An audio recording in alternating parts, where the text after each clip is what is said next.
Dark Nexus. Tonight, it's Act 3, Chapter 130. We're waking up on the morning of the 26th day of Chthona, getting closer to the end of the year. Day 46 on the boat, mile 518, still making our way down the Glass River towards Callus Lake. We wake up this morning, Vic filled with the knowledge that his dream journal has been reacquired. Fists are in the air, Johnny. Yes. How's he feeling about that? Oh, he feels so good. He feels so good. I bet. I mean, he literally spent 6 months of his life compiling that. Yeah. And writing about everything that they'd been through in the hopes that if something happened to him again, he would be able to remember and trust his own words. We were talking a little bit offline. It sounds like the party's plan is actually to press on based on what happened yesterday and go right on to at least one more dream quest. And I was hearing you say Igus Kais. Is that still the plan, folks? Yes. Reluctantly. So sounds like Polly has had Dabwick prepare some spells in the nature of what are you looking at? What are you expecting? Well, I have 2 scrolls of remove paralysis and 2 scrolls of remove disease. We also have that anti-plague, except I think Vic drank all of his dream anti-plague. Yay! Yay! Vic wins. So Dabwick is preparing to see some undead and is also going to cast some defensive spells on themselves. Nice. And Johnny, you got your extracts prepped for Vic? Yeah. So at the end of this day, after another day of teaching Gosa to read and doing some crafting and reading of that yellow journal, Owen Gripper, of course, would be looking at the sky. Same as yesterday. All right. Let's say 12. He doesn't hate science, but science isn't something he's yet thriving at. But he's making progress. It's a new muscle to flex. On the evening of the 26th, we gather downstairs, below decks on the Sullen Starling, this time with a full complement of folks, for our 11th attempt at this ritual. I think Barnabas is happy to be back in the ritual, not instead of listening to it again. It is much nicer in here, to be honest. All right. Katie, so you've got your full +5 from your complement of secondary casters on the ritual. Let's get rolling as we look awkwardly into each other's eyes and pass the prop staircase around the circle. Let's start with a knowledge arcana check. 38. Time passes. The stairs get heavier and heavier. Give me another knowledge arcana. 36. Let's switch over to planes. 38. And after 50 minutes, we reach the end of the ritual. We tear ourselves out of ourselves. Stand up. Dora, in her lucid dream body, briefly standing on the material plane. After she says the password, one more minute of incantation, you see the stairs go from that grim, glossy black color to a very, instantaneous switch to a bone white. And in fact, looking at it, it doesn't just look bone white. It looks like the stairs are made of bone. Bone stairs! Do we trot upon them, my friends? We crush them beneath our feet. I've walked on worse. So, after the hazy period of time you spend descending these stairs, just before you materialize in the dreamlands, something sticks with you. Or at least it sticks with Dora, Grip, and Vic. It's the sound of that bell, closer, louder, insistent. And another vision with it, this time a crystal clear pool, reflecting the light of an ominous, low-hanging moon. Too low-hanging, too close, like you can reach out and touch it, and then shoom, you materialize it. Wait. Do you simply materialize? No. Thinking back, you remember sort of walking down these stairs, but you also simultaneously remember walking down a different set of stairs and getting like yanked or grabbed by what was going on? You were living a life. All four of you were just living a life. You were living a full life.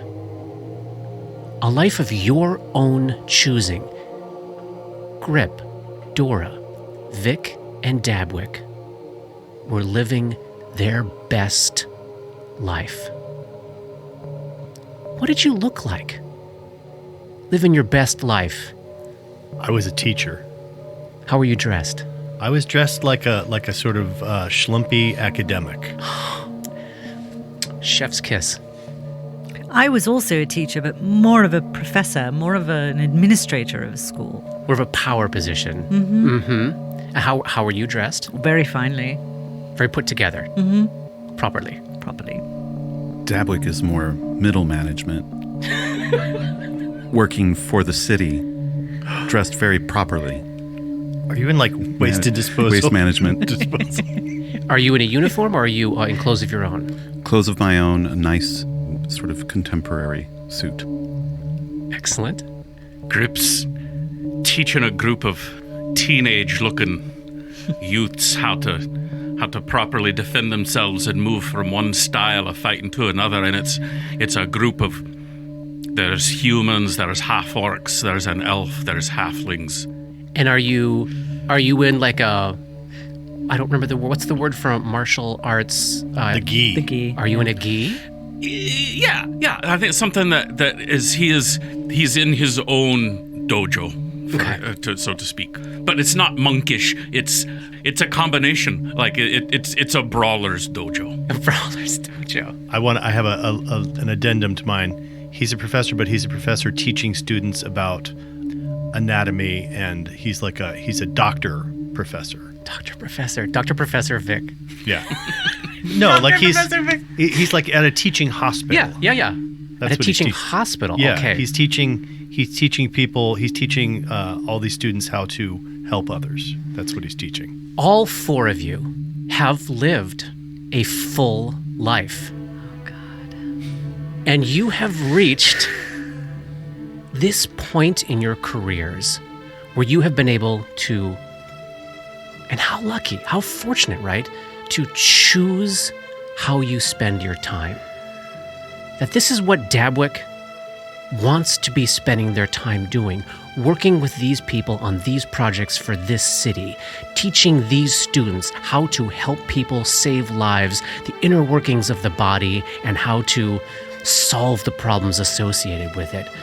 Not only, Dora, educating young minds, but making sure that the structures work efficiently, that nobody's time is wasted, nobody is underpaid, nobody is overworked, and everything functions as it should. And Grip actually spending his days teaching people how to defend themselves, not teaching people how to hurt each other, or spending his time hurting other people. You were just there, minding your own business, walking down a set of stairs when, BAM! You appear, back to back to back, packed into the close confines of an intricate, circular, arcane diagram of powdered silver, arrayed with razor-sharp precision on the rocky ground beneath your feet. You are inside of one of what appears to be a line of 20 or more summoning diagrams of powdered silver, arrayed on the outside edge of what looks like a military command post situated high on a cliff overlooking a massive underground necropolis metropolis. We're surrounded by this as if we are what was summoned. God, this is my You biggest have been. nightmare. You have had greater planar binding cast upon you, and you are trapped inside a summoning circle. Oh, that's a problem. On the outskirts of legendary Egus Kai's in the middle of a war. Let me give you some vibes here. Just living our lives. Yep. bastard. If you could hover over this city tonight on the wings of a bat or an owl, you would perceive a gloomy spectacle. An eye cast upward from the mass of destruction might perhaps catch a glimpse here and there at intervals of the cavern ceiling far above, heavy, funereal, jagged, and melancholy, dotted with patches of glowing green fungus. And below, all the old quarter, which is like a city within the city, through which run the streets of St. Denis and St. Martin, where 100 lanes cross, and where insurgents have made their redoubt and stronghold. The old quarter would appear to you like a burning eye blazing from the center of the battle for Egu's Kais. All through this disquieting labyrinth, an aerial observer might distinguish the metallic gleam of armor, the glow of flame, the flash of tooth and claw and bone, and the swarming of silent battalions. And on both sides, the fury and the rage and the determination would seem equal. For one party, to advance means destruction, yet no one dreams of retreating. For the other, to remain means destruction, and no one dreams of flight. And outside this old quarter of the city where the battle rages at its peak, your glance would fall into an urban abyss. Broken lanterns, doused fires, shattered windows, all radiance, all life ceased. A wild darkness full of unseen and formidable shocks into which it would be folly to enter, folly to remain. Nothing but fright, stupor, and a sort of sacred horror. Well, let's get back to your situation. As I said, you appear inside one of many summoning circles on the edge of a cliff in this military command post overlooking Egu's Kais. Are we each in our own circle, or are we all... You're all together. Okay. In one. Dressed in your professional getup, but with the gear that you would need to function here along with you. And this military outpost is populated exclusively by cats. Cats of all shapes and colors, but universally the size of house cats. Regular, run-of-the-mill house cats. Cats are running meetings. Cats are barking orders. Cat scouts are reporting their findings. Cat sergeants are running drills with fresh cat recruits. Cat medics cast healing spells on injured cat soldiers. Cat battle mages practice their fireballs and teleportations. And 20 cat summoners. Are they actual quadrupeds, or are they anthropomorphic? Okay. I did not think this week could get any weirder. I love everything about this. so This is much. awesome. And 20 cat summoners are at the edge of the camp, busy conjuring extraplanar entities, such as yourselves, to help them wage their war. As you appear, you see in the next circle over a golden helmet with white feathered wings and a halo appears. Beyond that, a disc of bronze the size of a wagon wheel, glowing with yellow-white flame with a halo above it. Beyond that, a cherub-esque, haloed, winged figure made of marble. Do we have halos? You do not. Very obviously, all of these things inside all of these summoning circles are either angels or extraplanar good entities being summoned by these cats. And the story here in Egu's Kais, as has often been the case throughout its history, is war. There are 1, 2, 3, 4, 5, 6, 7. There is a cluster, there's a party, there's a war band of 8 cats joining the summoner who has summoned you. The cat that seemed to have cast the spell, who's sort of finishing this activity up, looks like a sleek, skinny, blue-gray girl missing her left eye. But the cat in front seems to be in charge.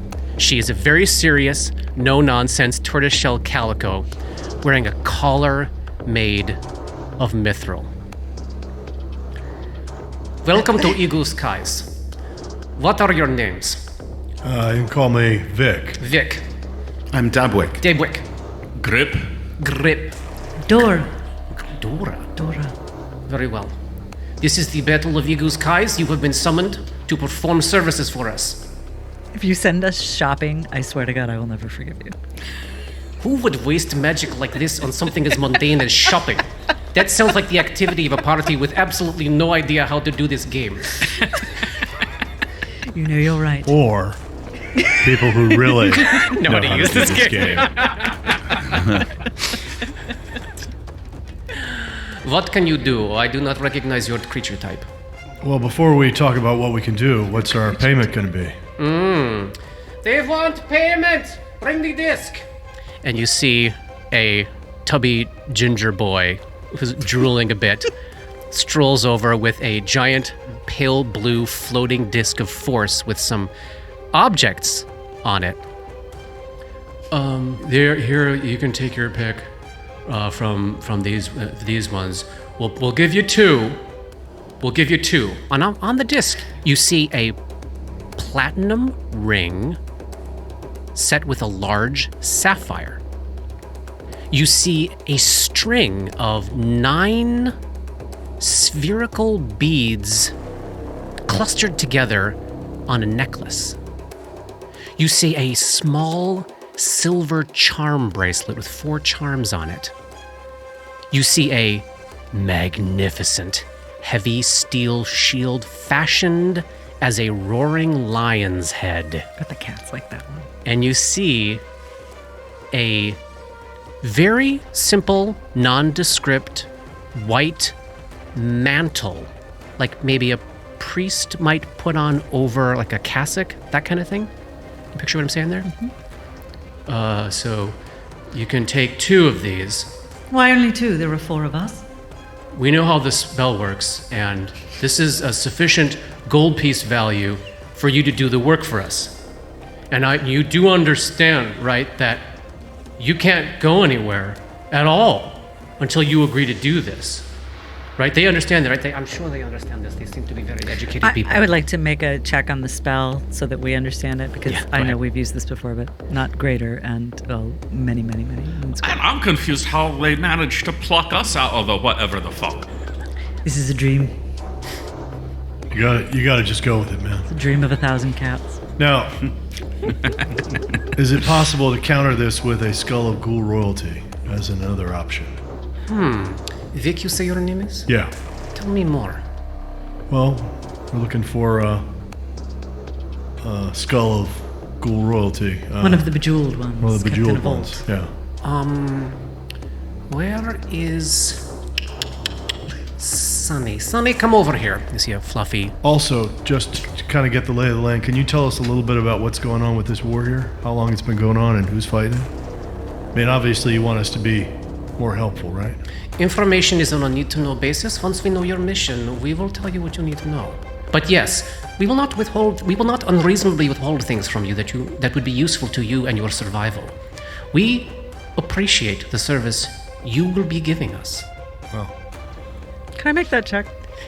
pretty good friends with Captain Pumpkin back in my world, so I hear you. You know Pumpkin? I do. Is he with you? Well, he's not here right now, obviously, but Might he come here? I mean, you never know, right? You didn't summon him, so... Pumpkin might come and join the battle. You see a shiver of awe pass through. It's like, imagine, like you're on a battlefield, and someone's like, you know what? George Washington's going to show up and like lead this. Like that's kind of what it feels like. Like, wait, what? Is that even possible? What a legendary figure to appear on the battlefield. Picked him up off the Bloodwind. All right, we got 2 things going on. Let's make a roll on that spell. Give me a spellcraft check, Katie. 35. So you would indeed assess that you are captured by a greater planar binding spell, which has been amplified by a trap-configured magic circle against good. So Dora would know that basically there's literally nothing you can do to cross the boundary of this circle, except that technically once per day everybody can attempt a charisma check to break that. So you do know there's a possibility with your force of will you might be able to overcome the magic of this. Mm-hmm. You would know I'm inclined to help. This will hold you for 24 hours per caster level, so a very, very long time. Cannot use spell resistance against this diagram. No abilities or attacks can cross the diagram, so like you can't affect or So like even a detect spell can't pass the boundaries of this diagram. But if any single bit of disturbance, like we saw with Anathema, any single bit of disturbance to the circle from the outside would immediately render you completely free. If you agree to perform a service to the caster of this spell, you will be released from its constraints, and if you choose, be instantly sent back to where you came from. Let's see. You can, of course, refuse to accept payment that is offered, in which case they can try in another day to either try the same offer again or raise it more and see if it's acceptable. If you cast this on an NPC, I'd be making a check to see if it succeeds. In this case, you get to decide what your character, if that's enough for you or not enough for you. That's about what you know. Any other questions about that magic? So if we agree to do the service and help them fight, Yep. gets us out of this circle. But we don't know what our service would be. Right.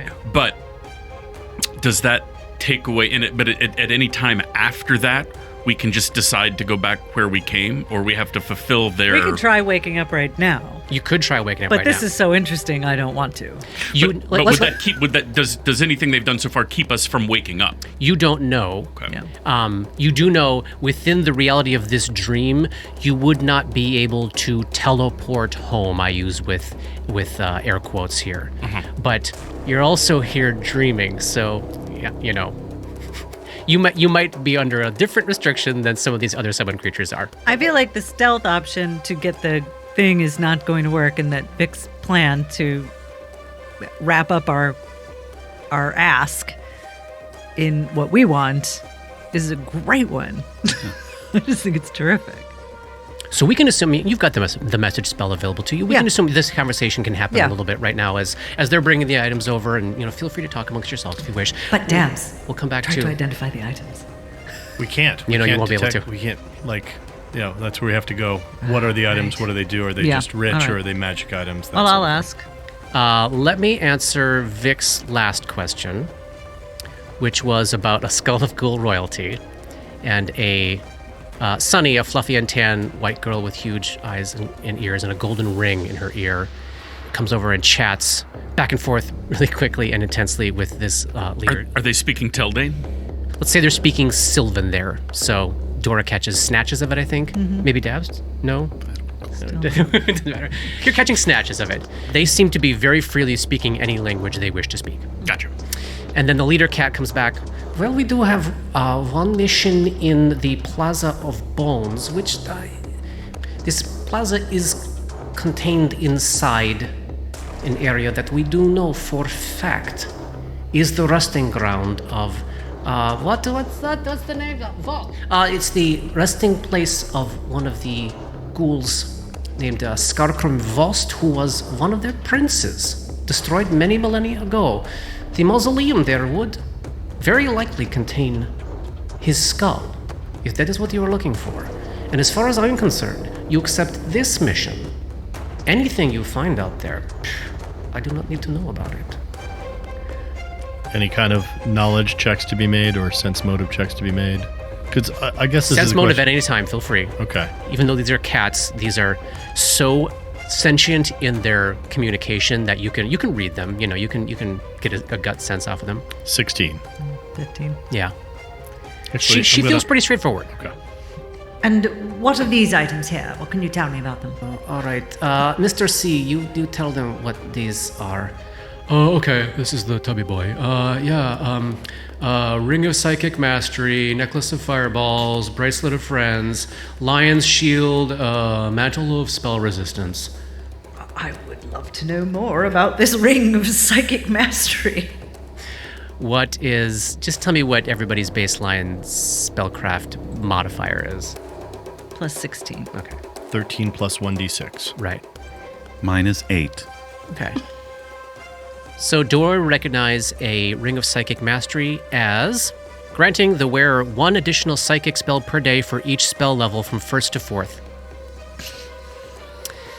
The Necklace of Fireballs is going to have each of those 6 beads on the strain you can pull off and hurl, and it turns into a fireball of various sizes. So Mr. C would say it's a type 6. So you would know there would be 4 46 fireballs, 2 6d6 fireballs, 2 8d6 fireballs, and 1 10d6 fireball. Well, we should take that. The Bracelet of Friends, the owner may designate one person known to them to each of the 4 charms on it. And then from that point forward, the wearer can, as a standard action, teleport that person adjacent to them along with their gear, as long as they're on the same plane. So 3 standard actions to get all 3 there. Correct. Once a charm is activated, it disappears. So you can do it once per friend. Got it. The Lion's Shield is a +2 heavy steel shield 3 times per day. It can be commanded. This is such an old school D&D item. You all remember this one? 3 times per day as a free action. It can be commanded to attack independently of the shield wearer, biting with the wielder's base attack bonus, including multiple attacks if the wielder has them, and dealing 2d6 points of damage. This is all in addition to any actions performed by the wielder. So like say in Grip's case, he's holding the shield, he could take his 4 attacks by himself and have the shield take 2 attacks of its own, all before any haste or extra action points are used. Does the armor class-wise, is it different than my +2 Nope. wooden shield? Okay. Same. And then the last item, the Mantle of Spell Resistance. When worn over normal clothing or armor, it grants spell resistance 21 to the wearer. I mean, obviously, the Ring of Psychic Mastery has to be one of them. I mean, hope. that's a no-brainer. The other ones I go back and forth on. Yeah, I I'm a personally little feel like inclined either to the shield or the fireballs. Yeah, I unless feel the anybody else same. disagrees. I think the fireballs. I think just having It's just a hole in our party. just of having some area of effects, effect yeah. would be nice, especially if we're dealing with something that could potentially be a little swarmy like ghouls.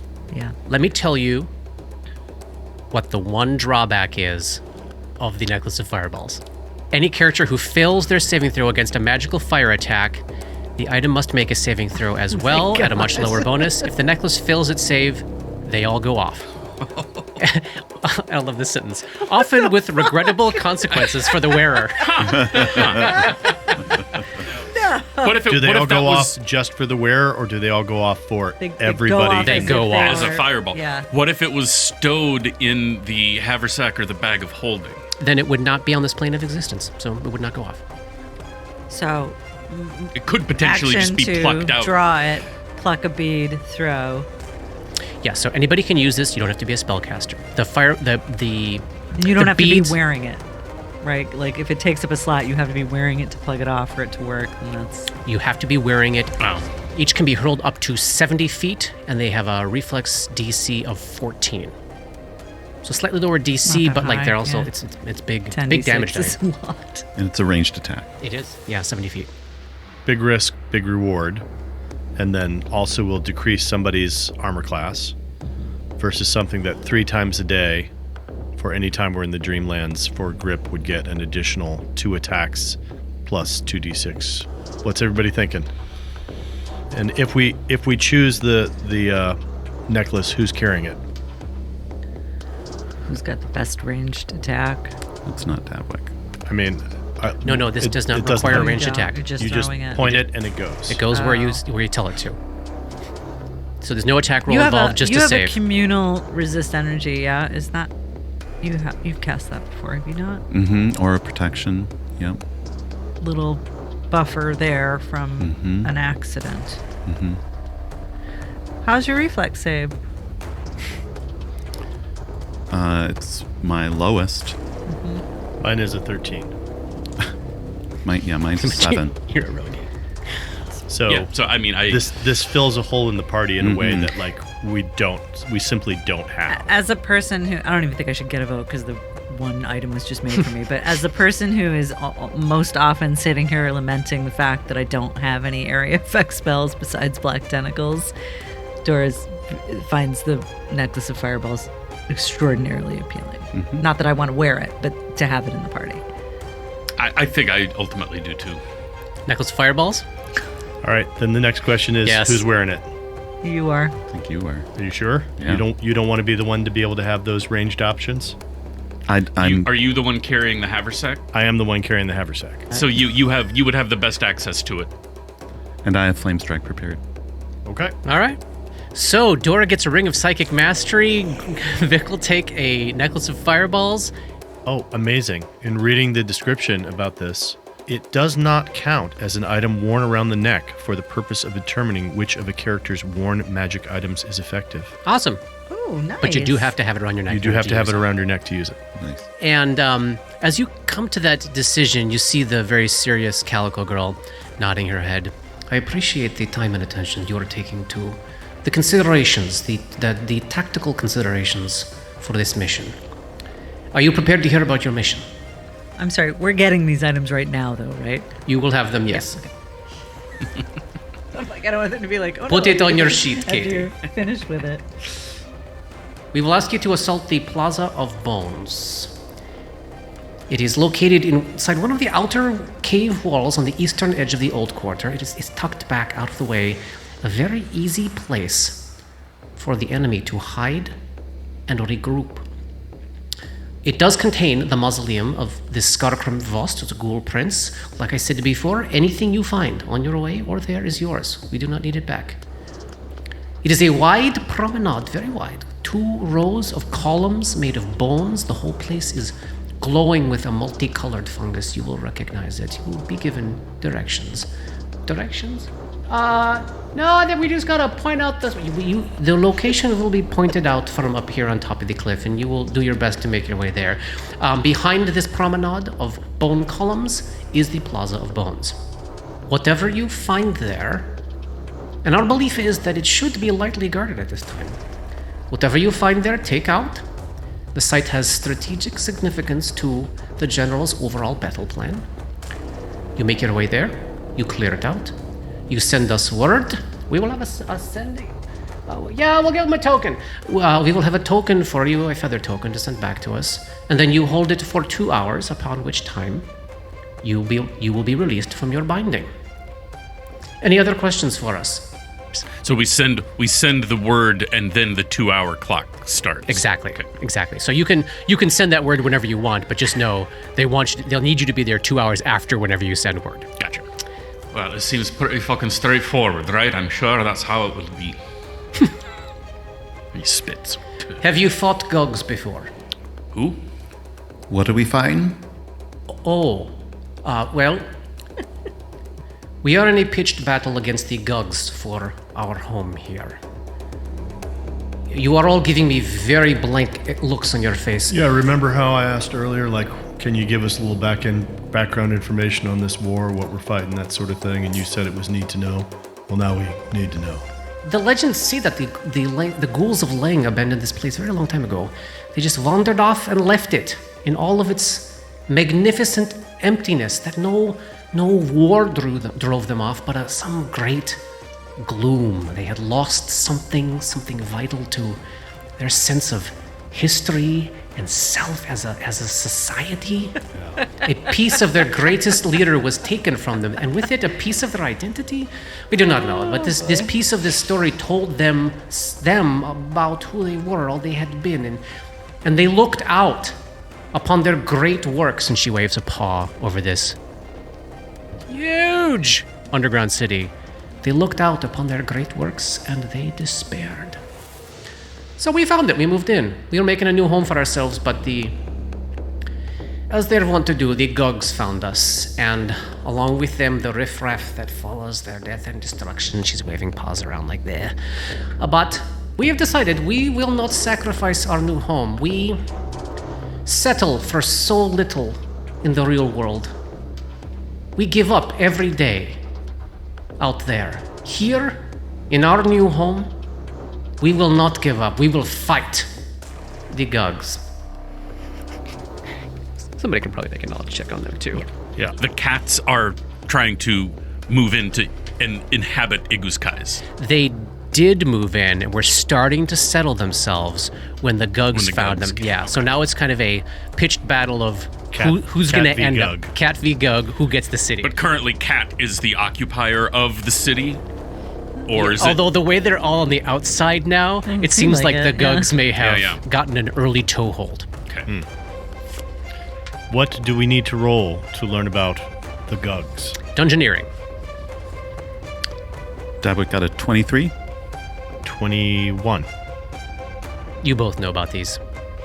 Gugs are inhuman monstrosities that dwell in the deep places of the world. They are loathed by all for their carnal rites of slaughter. 16-foot tall, 2,000-pound, humanoid-esque creatures that move with eerie, unnatural gait, as though their limbs contained far too many joints. Picture like a body of a cave troll with no head, instead a horrible vertically aligned mouth, and its arms that split at the elbows into twin clawed hands. 2 arms, 4 clawed hands, horrible, huge head mouth. So, yeah, they're 16 feet tall with extra limbs. You would expect they're going to be large size in game terms, but probably have the reach of a huge creature. And they're immune to disease because they live in foul places, and they're immune to poison because they deal with lots of poisoned things. But otherwise, they're just gargantuan fucking Big meat tanks. Yes, that revel in slaughter. And not undead. Not undead, they're living. And they are known for punching people dozens of feet, sending them flying. But The we don't know of giants any are there. particular thing that they're vulnerable to or anything that Well, they they're don't appear to particularly... be. As far as you know, They're just big tanks. Big old tanks. I've got some Gug art I can share with you before we encounter one, just because it's I mean, the fun. fireballs feel good. G-U-G-G. G-U-G. Do they have eyes? No, but they see. Do they molt? I'm going to ask that about every single creature we ever encounter for the rest of our lives. So here's a piece of art I like better, but doesn't show you size. So I'll show you the art that I like, and then I'll show you a piece of art that captures the size. Oh, okay. Yeah. I don't know what I was picturing when you said, no head but a vertical mouth, but it wasn't that. And then here's one that will give you a picture of the size. Oh, that's far worse. And You that- don't that- like this picture better? That one gives him eyes, but Great, so we have to fight one of those, huh? we do not know how army. many are Why? in there. No. Oh, Vic, no, let us be clear. You should do your best to avoid these armies on your way there. If you think you can take out the armies on your own, well, please, our gratitude would last for We're millennia. not pumpkin. No, nobody is pumpkin. But no, do avoid them. You will certainly have... We don't think many, right? No. We believe the Plaza of Bones to be lightly held at the moment. But there will for sure be a Gug there. There will for sure be a certain number of Gugs that we do not currently know. For a party that has, in the past, struggled with trying to be fucking sneaky, what is your recommendation on getting to this cave without having to cross a fucking live battle? We have some options. We'll have one of our sub-lieutenants show you the location of the city from up here, and you can do a little bit of work together to chart out a path for yourselves. And then, as you all turn around and look out over the chaos of the city, it is a war zone. So your guess would be between here and there. Stealth might come into play in some places, but sometimes it might just be more about avoiding a thing, or maybe sometimes just punching through a problem and moving quickly. You would assess this as maybe not necessarily just about stealth, but about moving smart and moving quickly. Yeah, okay. And we have dimension doors. You do have dimension doors as a Limited, possibility. Yeah. And Absolutely. these things, even though they don't have eyes, do they have blind sense? Do they have blind sight? Do we know? No, they do not seem to detect the tremors in the earth. They do not seem to be able to see that which cannot be seen. They do see in the dark, so they have dark vision. They see about as well as we do, she says, pointing her paw at herself. May I ask, how is your effort going in general? I feel very encouraged. The last week was a series of heavy losses. And of course, the initial surprise attack took us all off guard. But I feel pretty confident, and looking down the row of summoned angels, I feel like there's reason to be hopeful about our current plan of attack. Look at that. She looks over at the wagon, the glowing wagon wheel with a halo. And as it's talking to that group of cats, it's glowing, flashing with light as it's talking with them telepathically. All these little groups of cats are having similar negotiations with all these angels. I wish we'd come here first. I love this so much. I know we're all probably going to die, like we always are, always probably going to die. But if we go this way, I Is this don't the way to know. go? It's not as bad as some other ways that we could have gone.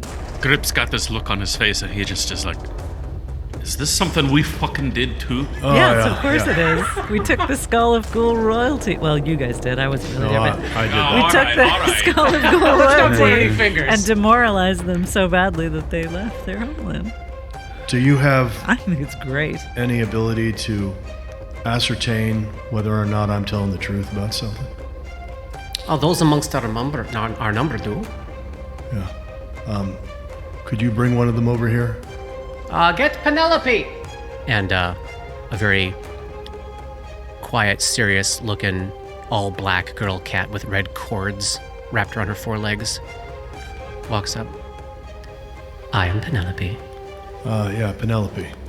So, this city of yours, this new home of yours, it wouldn't have been possible if the ghouls remained, is that correct? We found it empty, yes. I'm pretty sure that I'm the one responsible for emptying it.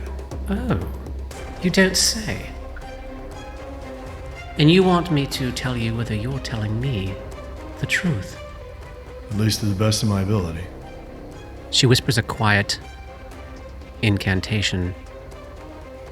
To whom? Yeah, would it be Best. Bast? Yeah, Yes, she whispers a absolutely. quiet incantation to Bast. And you all feel this wave of energy pass over you that you suddenly feel the beating of her heart and the pulsing of her mind, and you have this sense as it passes over you that you can attempt to resist it or simply give in to it. I give in. Yeah, I give in. Why not? You have nothing to hide. All right, so you can no longer speak any deliberate and intentional lie. You are physically incapable of doing so. Tell me your story again. I believe that I stole this skull of ghoul royalty now thousands of years ago in The Queen's Skull. the Queen Skull, yeah. Calthus? Chalthos, I believe. Oh, yeah. A scholar, are you? Yes. Like recognizes like. Go on. Like Penelope. Yeah, so I'm pretty sure that was me. Why did you do this? Oh, that's a much longer story. One you care not to answer. How much time you got? All right, we're in the middle of a war here. I believe you. Buja, do you believe? I do believe.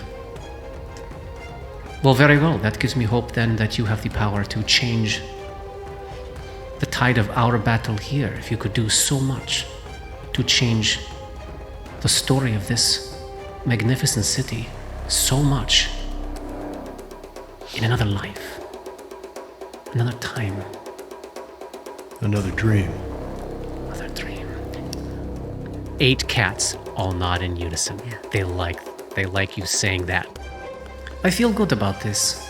Well, I gotta tell you, I feel much better about trying to change the hopes of this city as a place for you all to live than I do in looking back on what I did before. That's right. Right. Godspeed, good hunting. And if it is Bast's will, may we meet again someday. I certainly hope so. I'll tell Pumpkin you said hello. She kind of fangirlies for a second. Just like, and then pulls herself together. That would be impressive. I would appreciate that. You would use my name. Yeah. Tell Pumpkin that Buja admires all he has done. Do you want to send him a note with a paw print or anything? It won't go back with us. But we That's true. we sometimes see Pumpkin in the dreamlands. It's true. Who am I kidding? Of course I do. Bring the piece of paper. Shoo, boom, boom. And then all the cats kind of gather around. Yes, everybody put your phone. Make a big card. It's like, yeah, Pumpkin. card. A card of, and then you see like from other summoning circles, other cats are coming up. Everyone's like pressing their paw into the mud, and then I think it's hard. Pumpkin's gonna get his card. They're giving a card to Pumpkin. I love this one. All right, This is definitely where I'm gonna die. let's go kill some gugs. From another floating disc of force, where there is a collection of 20 feathers of different colors arrayed, you are given a pale blue feather by one of the cats, who tells you that you can loft this into the air and it will turn into a bird that will fly back and tell me that you have finished your mission. So, gives it to whom? Oh, Paul. Gives it to Dabwick. Feels like a Dadwick thing. Dabwick's got a blue bird feather token. So we want to not do that until after we've obtained the skull. Yes. Yeah. Oh, and it carries a small we have written 2 message. So you're also given a tiny little cat-sized rolled up scroll and a little nub of charcoal so that you can write a message on there. In case we need to let them know of anything else. Yeah. So it would be we take the Plaza of Bones, You tell them, then you hold it. we take the Plaza of Bones, we get the Skull of Ghoul royalty, or vice versa. Then we tell them. There we go. Then we hold the plaza for 2 hours. There we go. Yeah. What could possibly go wrong?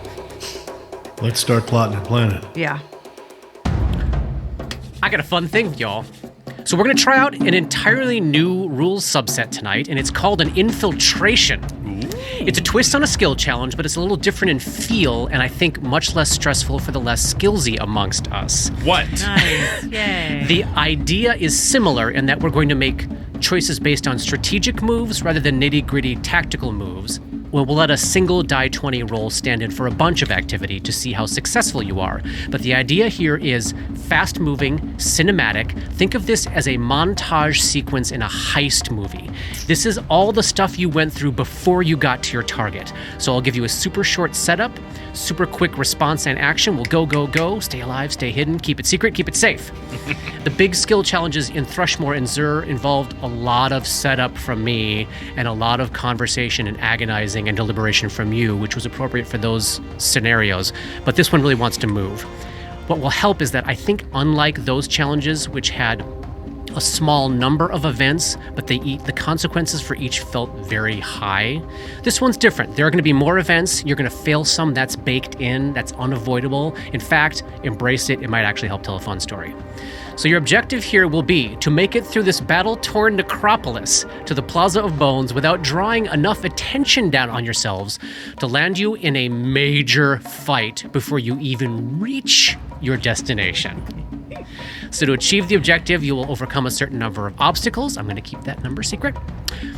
Here we go to the points, Katie. Is there nothing I could... Okay. Yeah. So, Wait for it. I will tell you when to start writing. So, Katie, each obstacle requires you to accrue a certain number of infiltration points to pass it, either as a group, which is the baseline, or individually, which will happen once in a while. I will tell you what you need to get at each obstacle. Generally speaking, a die 20 check, whether that's a skill check or a CMB check or a saving throw. The options are pretty wide here. Nice. Each successful check will give you 1 infiltration point, or beating by 10 will give you 2. And don't worry, Katie, about tracking the infiltration points. That's not something you need to worry about. What you need to worry about is the awareness points. This is our abstract measure of how much attention you're drawing on yourself as you move through the war zone. It's like panic in the city. Yes. This is our danger clock. Yep.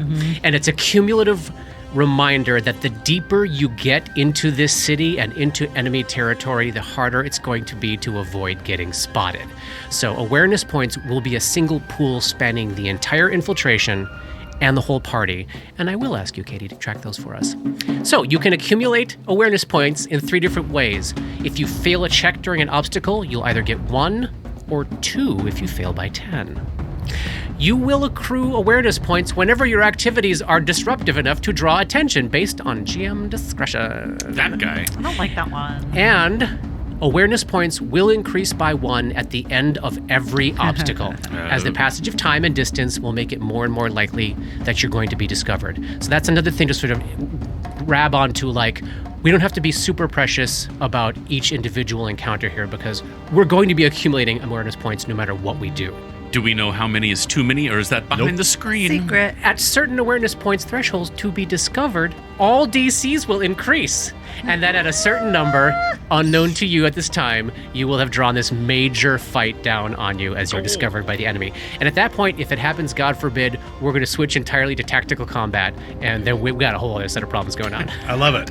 So, cool. most of these obstacles will not require everybody to make a check.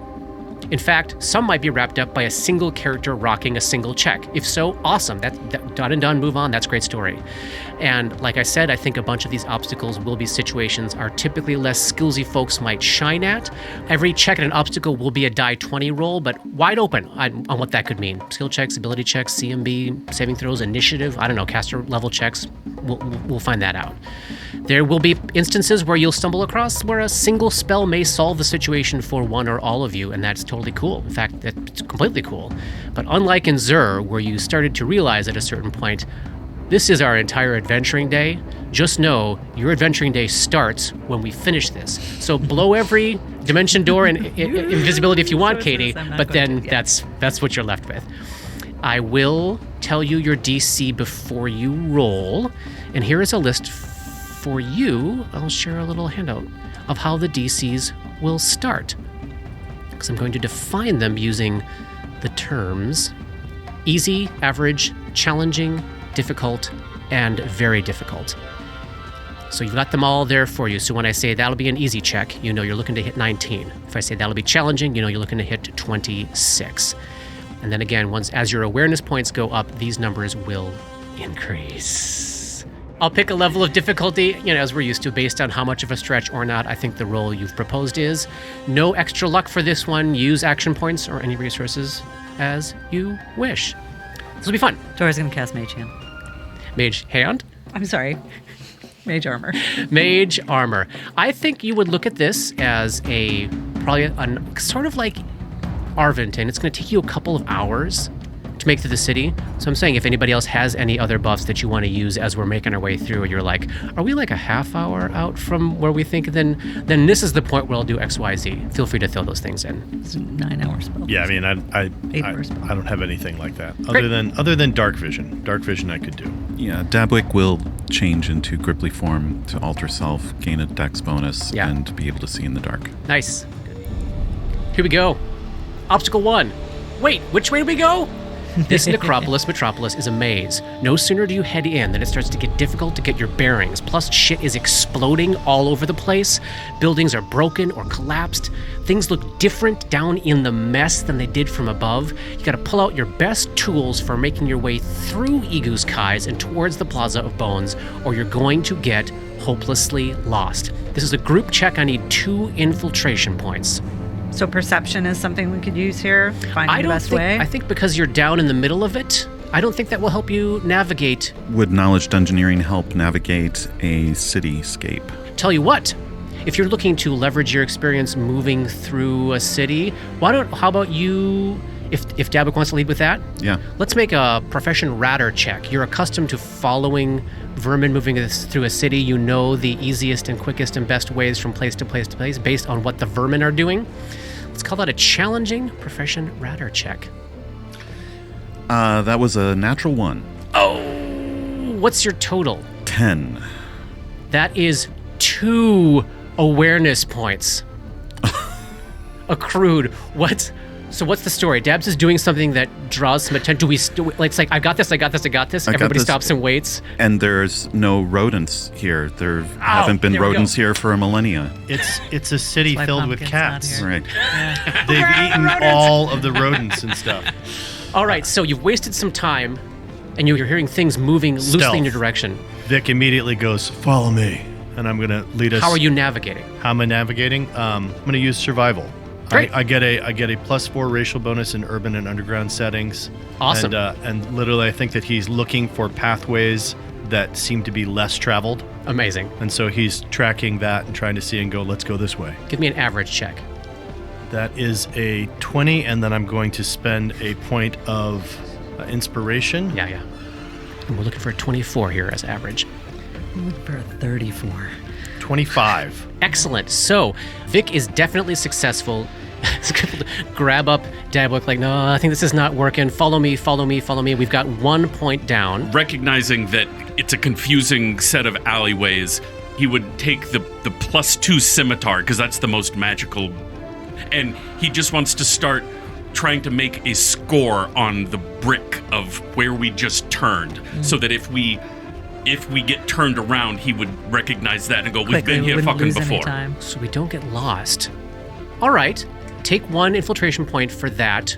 We have got a way forward. We're following Vic. He's leading the way based on his survival skill, and Grip is... I'll be in the back marking where we've turned, so in case we can recognize if we're doubling back. Done and done. We're moving on. Add 1 more awareness point as we clear that obstacle. What are we at now? 3? Mm-hmm. Obstacle 2, shapes. Shapes in the dark! All right, you're on your way. You're moving down streets, through alleys, over bridges, under elevated walkways and overpasses. It's creepy, it's grim. The sounds of war are all around you, always approaching unexpectedly. And speaking of unexpected, your best and obvious path forward is blocked by 4 gigantic quadruped-ish figures milling about in a crossroads up ahead. They've got to be close to 30 feet tall at the shoulders. They're radiating darkness and stink. It's hard to tell what they even are, and they're right in your way. How do you want to get past this? That's the only path forward? That is your best path. That's the way you know feels like the way to go. Could distract them with a ghost sound. Cats. Oh. Cats as far away from us as you can get them. Ghost cat sound distraction? Mm-hmm. Oh, I didn't tell you what you need. This is one of the very few of these. Every individual needs 1 infiltration point. So Dora, you accrue the infiltration point you need by causing a distraction, and you're able to slip on by as they start nosing around trying to check out where the sound of that cat is coming from. Dabwick would add stealth to this. Trying to sneak by? Yeah. Sneak to the shadows, sneak right past him? Mm-hmm. Give me a... Let's see, they've been distracted now. Let's make this an average stealth check. 24. Yes, that's an 11 on the die for a 26 total. Dabwick follows along behind. They get their infiltration point. We know Grip is kind of sticking to the rear, marking the way forward. What does Vic do? I'll use stealth this time. You're going to follow through the shadows behind Dabs. Through the shadows right behind. I wanted... All right, yeah, that's what I'm going to do. Stealth. Average stealth check, DC 24. That is a 19, and so he is going to spend another point of inspiration. 6 on the die. Very good. And leaving Grip in the rear. So I think Grip noticed what Dora's plan was that distraction. Yeah. His best idea is to try to just help accentuate that. So is there like a rock on the ground or something he could pick up and throw towards the same location Dora put the cat, to make it sound like there's actually the cat noise and the sound of like it knocking something over? Or Done and done. This will be a ranged attack roll. Easy difficulty. 19. let's see, that's a total of a 19. Success. Oh, all right. You've got your point. Distraction is very, very convincing. You move on by. That's the end of that one. One more awareness point. What are we at? 4. Obstacle 3. Meteor swarm! The cats don't know where all of their summoned allies are, and maybe some, don't care too much about summoned monsters. A barrage of flaming meteors soars down into the neighborhood you're hustling through, and one strikes down right at your position. This is the other individual check. You're all being affected by meteor swarms smashing down. Everybody needs to achieve 1 point here. Now, this is a case, this is, I think, the first one where this might even be an option.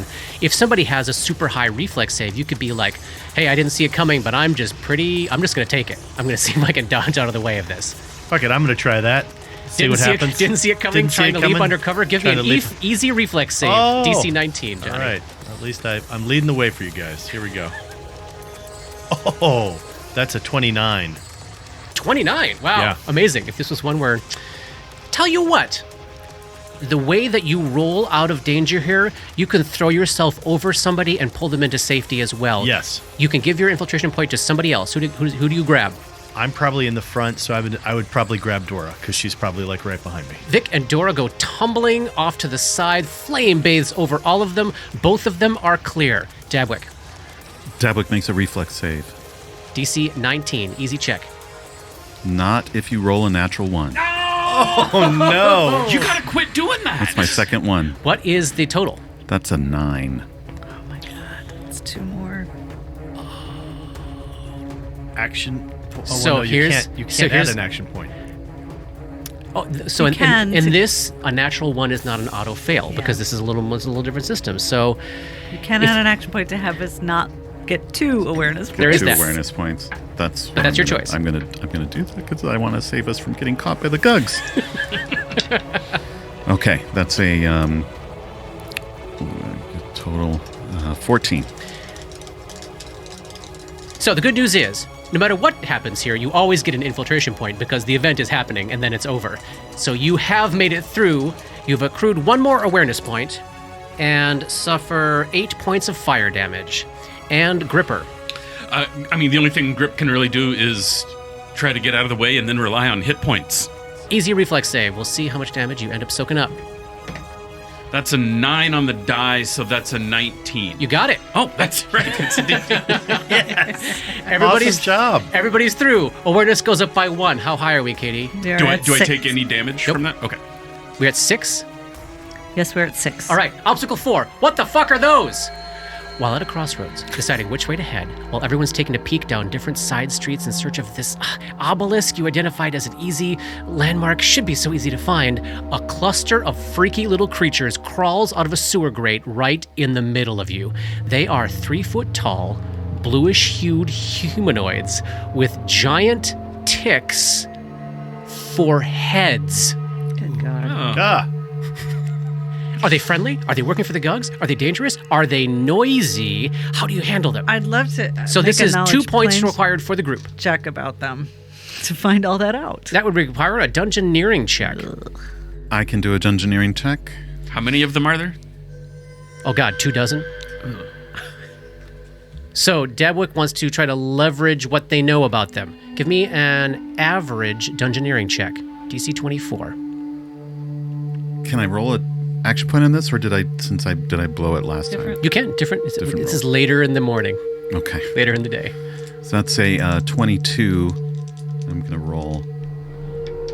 Yeah, 24.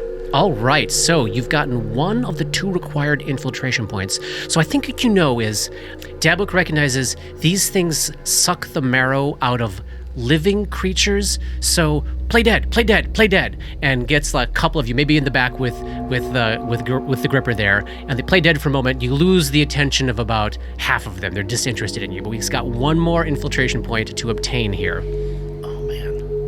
They are chittering and chattering in what sounds like Aklo. I will say that they do have I'll language. try diplomacy. You want to try to convince them to like move along or something? That there are much bigger, meatier creatures with way more blood in them elsewhere. Done and done. Challenging diplomacy check.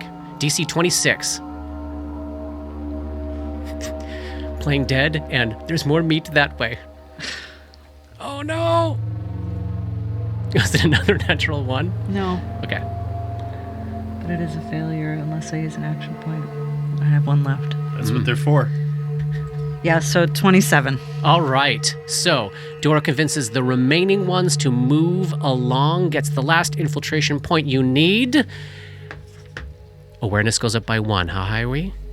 7. Obstacle 5. Building collapse! You find the obelisk. You pass the obelisk. You're moving through the cover of a roofed rotunda sort of structure when a stray boulder smashes down on top of it, bringing the building down all around you.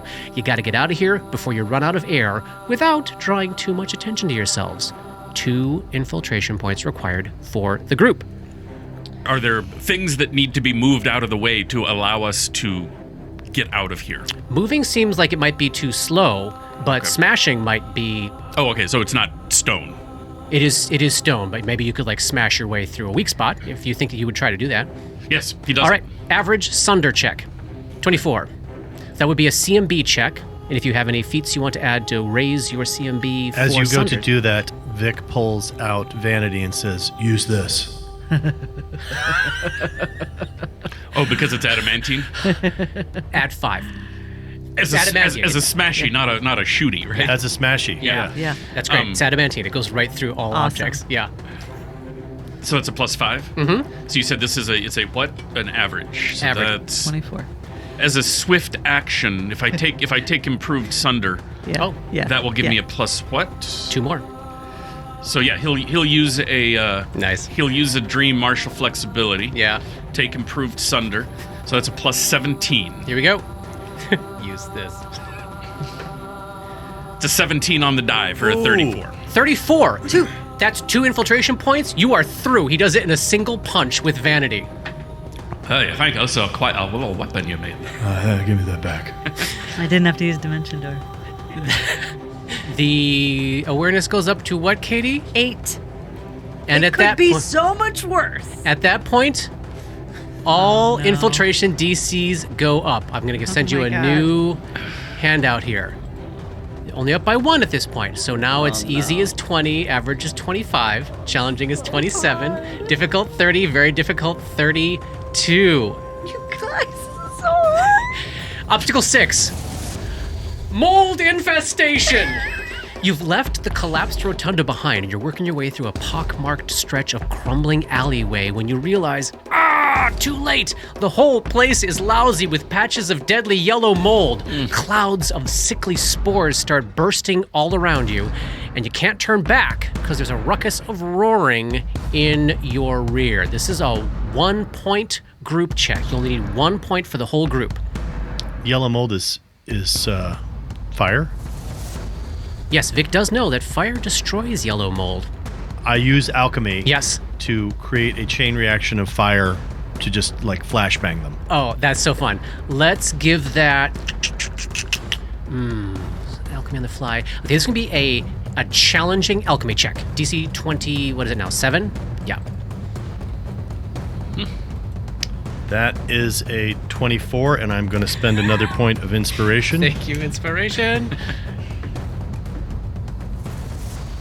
Just made it. 27. Fantastic. Oh, man. So, chain reaction of fire, like, burns up the rest of the yellow mold. You move through the pockmarked alleyway. Awareness points go up by 1. That's 9, is that right? Yep. Obstacle 7. I do know what the fuck those are, but why do they look like that? Fuck! You come out of the alley and onto a slightly wider street when suddenly, red lights. Zoogs. An insanity of Zoogs. It's picking its way through the gutter, but these ones aren't cute and fuzzy like the ones in the Enchanted Wood. These look way more like diseased rats with pustules and rubbery, flat tentacles. I think I have art for a different Zoog, just because all the varieties of Zoogs are so fun. So many zoogs. Where's my So Egoos? many Zoogs. Where's the Zoogs? Show me the zoogs. Look at this. Disgusting. Poor little fella. They do not Oh. look. They do not look good. They've got there's no verve to their little tentacle No, things. they're so flat and lifeless. floppy. So this is a 2-point group infiltration. How you feeling about Professor Ratter now? Hopeful. Yeah, I could try a Profession Ratter to try and Lure him away. lure him away. All right. That will be. All right, I'm going to give that average. This is 1 or 2. No, that's easy. We'll do an easy check for this. DC 20. This is a 1 point or a 2 point? This is a 2-point. Thank you. Yes. You get it? Yes, a 15 on the die for a 24. Oh, amazing. So Dabs is able to lure them away, and they do seem like they are talking, they are communicating, but they do seem much duller of mind and simpler of interest. And so this tactic seems to work very, very well, as Dabs is like, no, keep moving. I'll pull these off to the side. So Mortimer would probably not impress them. No. I pull out, I have some of the Mama Mabel teeth and hide. Which, with their sort of sense of smell and yes. that I think they might be like, wait, that is a natural predator that would devour Yeah. us. All right. Intimidate check because of what you've got. Easy. DC 20. Instead of intimidate, I'm going to argue bluff. Average. Fair enough. Can I add a I'll take ghost that. sound to support that fantasy What is the sound? of Mama Mabel? Oh, you're making the roaring and Yeah. all that. All right. Get +2. Give yourself +2. All right. I like it. Oh, God, that's a 15. That's a 17. I'm going to You gotta get to 25. spend another point of inspiration. Oh, just to see where you get. That is okay. That's a 6. I was at 17. 23, That gets to 23. 23, Oh. and then I'm going to spend an action point. Here we go. That's another 3. All right. So wait and see if you got a wait. Maybe I 6, get higher. 'cause, yeah. Yeah. Oh no, the other one was a 1. Okay. We are through one more awareness point as Dabwick distracts a bunch and lures some of the way, and Vic and Dora scare the rest off. Well, Grip is going along, still marking, vigilantly marking. We can't get lost. We can't go back. We can't face these again. No. What is our awareness at? 10. Obstacle 8. Traps! You're closing in. You're nearing the end of your journey. You're closing in on where you believe the Plaza of Bones to be, but what looked like an obvious shortcut turns out to be a potential disaster. What was this squat, windowless tower? Why were none of those glowing glyphs visible when you started crossing the yard? Why are all these rays of color blasting out at you? Wizards, damn you and your ancient lingering arcane traps! We got rays blasting at us. 2 points to pass. This is a group check. Spellcraft to try to turn them off? How about spellcraft to recognize the glyphs and know which one are safer to be Disable closer device. to? Yeah. All right, I got 2 checks here. Great. Dora, why don't you lead with your spellcraft? Let's call this challenging. 27. 33. Success. So Dora's like grabbing There, dabs there, and like, there. go here, go here. Meanwhile, while Vic is trying to eliminate the functionality of the rest of them. 30. And you pull through with a total of how many awareness points at the end? 11. And you reach the Plaza of Bones. We will pick up in tactical situations next time. That's the end of chapter 130, y'all. Oh man, I'm down to 2 points of inspiration. Dark Nexus is produced by Plug and Hum Productions. This podcast uses trademarks and/or copyrights owned by Paizo Incorporated, used under Paizo's fan content policy. This podcast is not published, endorsed, or specifically approved by Paizo. For more information about Paizo Inc. and Paizo products, please visit paizo.com. That's PAIZO.com. Dark Nexus uses music and soundscapes by Syrinscape. Check them out at Syrinscape.com. That's SYRINSCAPE.com. Opening and closing themes, along with additional music composed by Rob Kauzlaric. Artwork for Dark Nexus is by Matt Wahlquist. And thanks to DMCP, Richard and Ari, Paul and Shannon, Scotty, Jason, Jess, Joe, Chelsea, Matt, Dave, Derek, Darren, Michaela, J.H., the Biscuit Buddies, and everyone we've gamed with over the years for all the memories and inspiration. You know what we're fighting here? We're fighting a couple 2-3 tigers. Heyo. Is that a reference to something? No, it's just, it's like the Chicago 3, but it's a couple Tree. 2-3 Yeah, tigers. two Couple trees. 2-3 tigers over by there. Oh, tree tigers. Yeah, I get it. yeah, see? Okay. Yeah, that's a good one. Thanks for taking the time to explain it to That's me. the sign of a good joke.